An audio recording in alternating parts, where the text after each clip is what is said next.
In this lesson, we're going to talk about the one-to-one interview. And really, when people think about interviewing, that's like the traditional interview, right? You come in for an interview, you sit down one-on-one with a person. Maybe it's a screening interviewer, or it's a human resource person, or it's a manager. And you're working one-to-one with somebody, and they're asking you questions, and you give them answers. Then at the end, you ask them questions back. So that's really the traditional interview. And when we get into the interview questions portion, they'll really tie into this. But other lessons, we're going to talk about like Skype interviews, panel interviews, group interviews, all these different types of interview formats. But just remember that the traditional one-to-one interview is really what is still used almost everywhere all around the world, and is used 90% of the time, maybe 85% of the time. So you want to be prepared for those one-to-one interviews. It's really you and that representative from the company.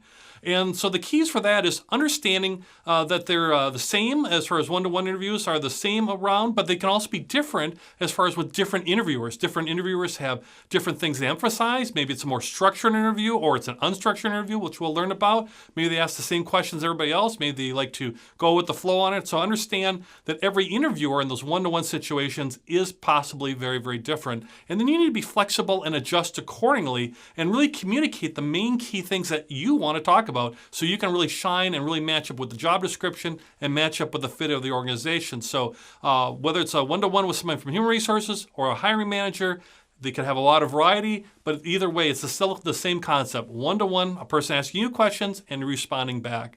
Lastly, on this part too, is you really want to listen carefully in all these one-to-one interviews you go through, because of the questions they ask are going to give you good indications of what's important to that organization.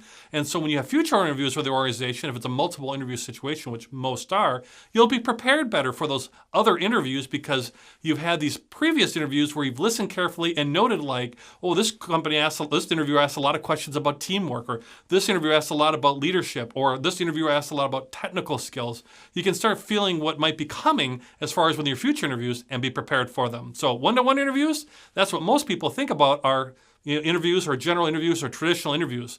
Now let's learn about some maybe less traditional interviews that are more common than ever.